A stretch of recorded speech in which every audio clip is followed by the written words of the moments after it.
Welcome to the Joshua Jordan Experience. Listen to gather mystical insights for an extraordinary life. Hello, and welcome to another installment of the Joshua Jordan Experience. I'm so glad you're here. It is my joy to share a recent conversation with my friend and mentor, Brett D. Scott. Brett is the creator of Super Change Makers and the author of Supercharged Freedom. He is a gifted mindset coach and a leader of our global awakening. Now, I invite you to please enjoy our conversation. Welcome to Super Changemakers, the podcast. Very excited to have my good friend Jordan Gray.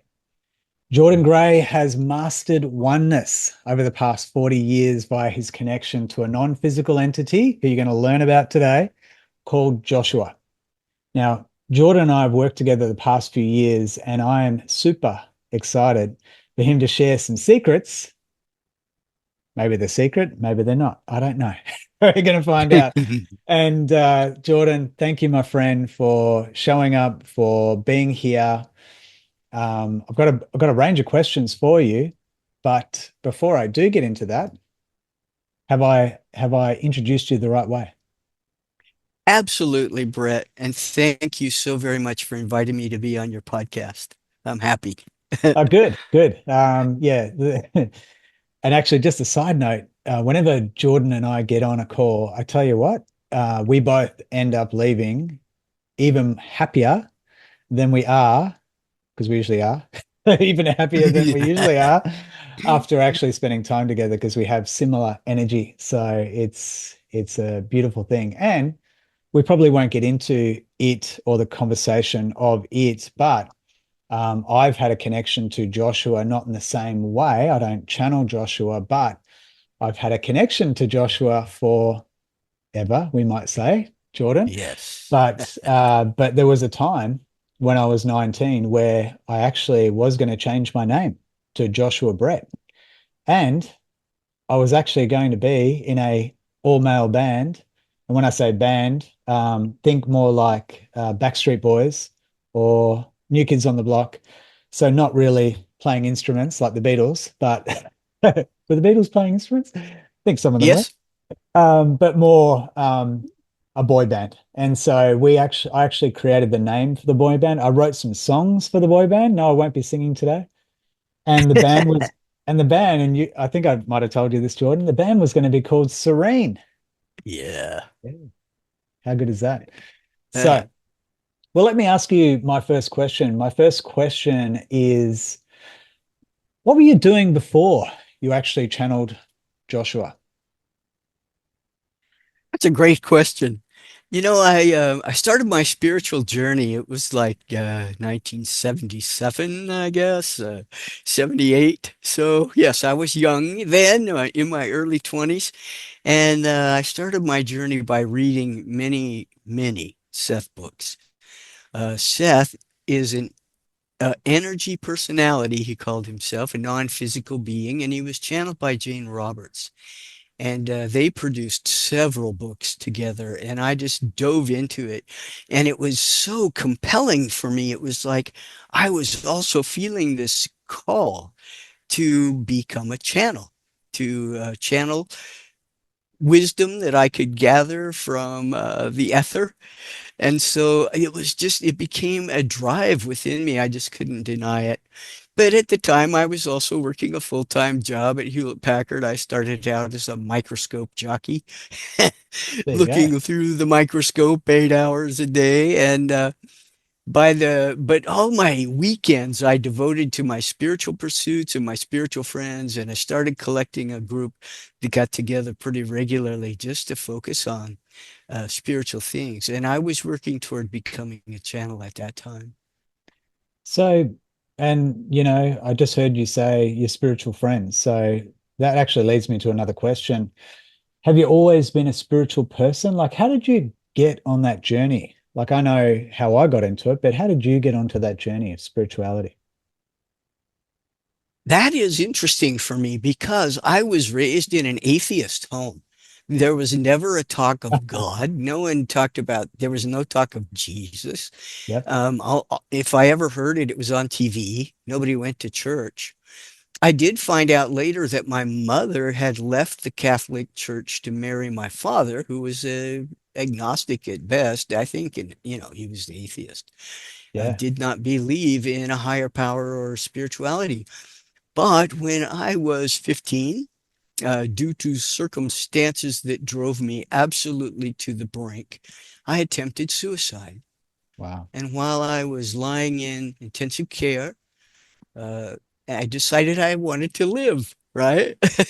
Isn't that how it goes? And I said, if there is a God and you save me from this event, I will spend the rest of my life serving you.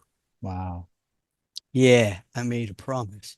Yeah. And so I lived, obviously. And right after that, I met up with a Christian girl at my school, and she invited me to her church. So I started going to church, and that's when I did my deep dive into Christianity.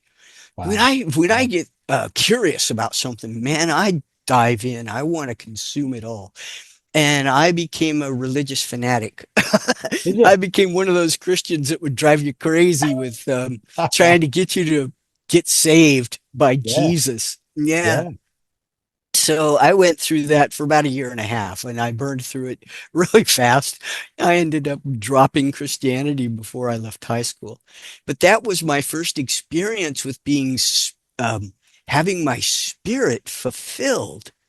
I actually, in the church, connecting to what I thought was Jesus or God, I felt a spiritual fulfillment that I had never known in my Mm. previous experience. But I got bitter and left the church. There were hypocrites in the church, which bothered me a great deal. And some people who judged me fairly harshly because of what I looked like and how I dressed and that Yeah. kind of stuff. And I thought, well, to hell with you. And so I prayed for a miracle that God would change me so that I could fit in with these Christians, right? Wow. And the miracle never came. So then I thought, well, to hell with you too. I got mad at God. Uh, And that lasted about a couple of years. And then I knew there was this part of me that was craving spiritual fulfillment. yeah. And it didn't have to be in a Christian church. There are temples, there are mosques, there are the places of worship for the Buddhists. And so I started looking into other religions. That doesn't surprise me. Um, we haven't actually talked about that in the past, about all the different, let's call it your research into all these different religions and Yes. and faith. But it makes a lot of sense in knowing what you do. And so, another question for you might be, because I know that you've been doing this work, let's say with Joshua for the last 40 plus years. And, what keeps you motivated? I know you talk about spiritual fulfillment. I know you talk about, looking at all the different offerings that are out there, and there's a component that we're coming to, in regards to, let's call it oneness, that I'll ask you another question about. But what was the motivator? What was the thing that kept you going? Well, first of all, Joshua is just flat out intriguing, interesting. And in private connection with Joshua, he has told me things about other lifetimes I've experienced because he wanted me to recognize those connections in this lifetime, that they were important for this lifetime, for me to know that in another lifetime, you two were in this relationship or Wow. you met in this regard. So Yeah. I found that very fascinating. But oneness, studying oneness in a way that fits the actual word, to take away all the barriers, to remove all the separation. Mm. It took it took a lot of attention. It took a lot of time, and yet, like I told you earlier, when I get curious about something, I want to dig in it. Yeah. And so, like, I consume Seth books and I consume the Bible and I consume. So then it was, now I am Joshua's student. Yeah. And for over the course of 40 years, though, I did have breaks. There were breaks. During those breaks, though, however, I recognized that the knowledge Joshua had been giving me started to integrate into a deeper understanding, into the heart level, the Yeah. where I can live it rather than just think about oneness. I want to live it. So during those breaks, there was a lot going on, and I was reading other authors as well. Do you know, just talking into what you said before about Joshua sharing with you past lifetimes, I'm sure plenty of people who are watching are interested to know more about that. There's a book that, I think I've told you the story and I won't share the whole story here, but there was a man who ran into me at two different spiritual bookstores in a not the same suburb or town, but certainly very close to each other in, a matter of, let's say, half an hour. And Wow. and in that conversation we had at the second bookstore, he said to me, "Have you read the book Many Lives, Many Masters by Brian L. Weiss?" And I said, "No, but I know the book because my mother has quite a few of Brian L. Weiss's books on the bookshelf. So I've definitely seen them. I just haven't actually picked them up." Anyway, after that, I picked up Many Lives, Many Masters, and I've read it now 3 or 4 times, and it is Wow. exceptional. And I think the thing is, and let me know what you think, when we talk about spiritual fulfillment, you and I definitely discuss this. We're spiritual beings living a human experience. We're always spirit. We're not in a body. The body is in us, and we're, not even in a body. But without going down a rabbit hole, what I'm trying to say here is that um, what it comes down to is there's an expansion, and spiritual fulfillment for me, I think, is almost like a reminder, or maybe not necessarily a waking up, but it's like you read it or you hear it, and like you said, when you integrate it, you think, oh my gosh, it it's so familiar. It's so familiar. And it's so far removed sometimes from living as a human on this planet. And Yeah. like you said earlier in church, feeling so disconnected and so, unlike any of these people. I know that feeling very well. So, Yeah. just excuse me, just talking into oneness again, because I think it is a really important, personally, I think so, excuse me, I should have brought some water. I think it's a really important message and it's a really important understanding. And I know you think it's an important understanding. That's why you're teaching it. That's right. And, and I think the word that comes into my mind for you and why I mentioned 40 plus years is the word that keeps coming for you or about you is resilience.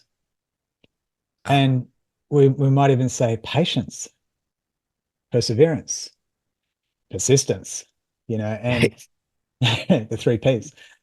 Um, And why that's of any consequence or why I'm bringing it up is I think people should really understand that when you know that something is deeply important, that's and spiritual fulfillment, I would say to you, it's life fulfillment. It's not understanding something that we can't see, it's actually understanding who we really are. And Yes. so my question to you again is how would you relay oneness in a simple format that helps people realize why they need to understand it? And like I said before about some of the things that you've understood and then integrated, what would how would you make it succinct in sharing? Succinct is problematic for me, but I'll do my best. Uh, so Joshua has told me that oneness wisdom is the path into the modern golden age. So when humankind awaken to our unity and we begin to realize there's only one being here, the deeper that becomes integrated into our daily existence, we will become peacemakers. Mm, We will be kind. We will be loving. And we will share what we have with grace. So, oneness wisdom makes this transition within us. So, it inspires us to unite as humankind. No more mankind, humankind. So, women feel included in the word. No more humanity or humans, just humankind. So we emphasize that we are essentially beings that are benevolent. mm, We want to care for and take care of others. So oneness wisdom also shows us the way out of the fear-based reality we live in today. Fear is what dominates the mass consciousness right now, and it creates the world we live in. And we're going to shift that, and fear will fade off the global stage, and there will be benevolence for all. Also, Joshua tells me that oneness moves us toward serving the planet and each other. yeah. And there is so much more, but I will be succinct and end it there. And I think that is succinct, you know, and I would just add one part to that because I love that Please. you ended it with saying that, you know, with a oneness, with a humankind unity, we can actually look after the planet because realistically, as a physical, in a physical sense, we're all of the earth. You know, Yes. we are of the earth, and so hence why we need to treat the earth with the respect that it deserves. Otherwise, we won't have one, maybe Yeah, in well, a reality. So I think that's perfect. Let me ask you a question because, you know, and this isn't, just to be clear, this isn't a like a business question, you know, what's your niche? No, oh, yeah. but who's the message really for? Like, who does Joshua really want to reach? Joshua is a part of a spiritual family, and he is calling out to his spiritual family. And at this time on the earth, he is manifesting through souls, people walking on the earth who are intentionally here to be the teachers of the way of oneness. So I call them the wisdom teachers. And then there are the energy healers. They are the ones that are channeling energy through themselves to heal not just people, but animals and the earth itself. And I want to speak with those people because of Joshua has energy to gift to them. The wisdom teachers, he has knowledge to gift to them. And then there are the blessed ones who are actually out there making change. You and I were speaking of a mutual friend named Kim who Mm, knows how to make change yeah. happen. And so there are these transition leaders, and Joshua wants to give them courage and strength. So he calls to the teachers, the healers, and the leaders of our transition. These are the people he specifically is calling to. However, anyone who is attracted to Joshua and wants to hear his message is always welcome. Love it. Yeah. And yeah, I love that you broke that into a more understandable way of how someone might feel, oh, that relates to me. Maybe I should tune in. So, Yes. so the next part of that we'll get to is how do people reach out to you? But just before we get to that, let me ask you a question. And this will be the final, let's call it deep question that I'm going to ask you. And it could be for Joshua, depending on whether he wants to tune in or not. Doesn't matter because he has Uh-huh. tuned in through you. Yes. Yo, yes, he's here. And so my deeper question for you is, if there was a if there was one main thing, and maybe one idea that you wanted the listeners, the audience that are, really connecting to what is being shared here today, what would be the one idea that you'd want them to contemplate? Mhm. I'm listening to Joshua speak. He is saying, be whole and balanced. Let love lead you into wholeness. He wants to encourage us to release our fear, shame, and guilt. These feelings are natural, and yet when you attach to them, they cause stumbling blocks on your pathway. And how do I remove my fear, shame, and guilt? I promote unity, acceptance, forgiveness, and love. And this is for myself and for others. So promote unity, acceptance, forgiveness, and love. That's And beautiful. that will also, yeah, that'll help you feel your wholeness and release those stumbling blocks that can get in the way of living your full journey, your mission, your calling, your purpose, why you came here. Yeah. I And love it. anyone who is here now is on the journey with us. Absolutely agree. And so, with that, I'd love you to maybe give us what is the easiest way or ways that people can connect with you and Joshua. Oh, yeah. I'm on Facebook and I'm on Facebook most days of the week, at least 6 days a week. And my link there is facebook.com/JDG Speaks. JDG Speaks. Yes. If you look JDG for Speaks. if you look for Jordan Gray, you can find me. I'm the one, it says author, but there's also another Jordan Gray author who writes books about dating and sex. That's not me. He's younger. He's younger than I am too. Yeah. Well, hey, look, if you want to take a detour and get more information along the way, just like Jordan loves to research and look at different things, you might still enjoy the other Jordan Gray too, but Yeah. JDG speaks, Yeah. JDG JDG speaks. And look, speaks. I'll remember to put this in the comments once we actually have this go live.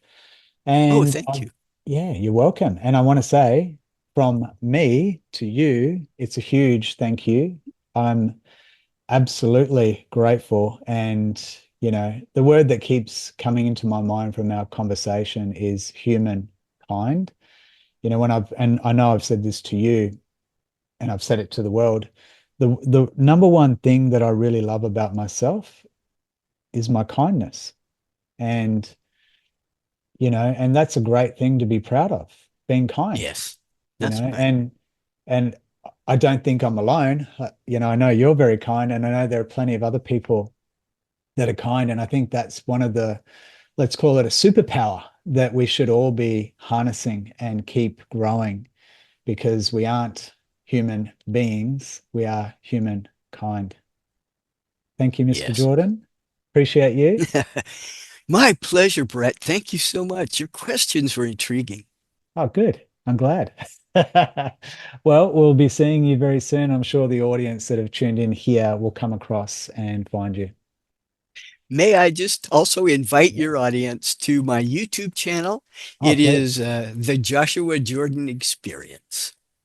And how did I forget to share that one? Because that Uh, is a great place. I'm there every week waiting for the next episode. So so this week we actually had a meditation, and you definitely want to tune in and experience everything that Jordan and Joshua deliver through the Joshua Jordan experience.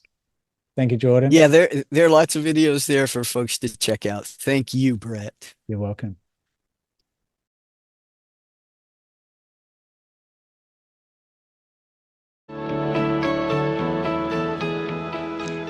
Thank you for listening. We hope you heard something to ponder and gained inspiration for your journey. Please join us again next time. Joshua says, let the light grow, let love show, and let your life be fun.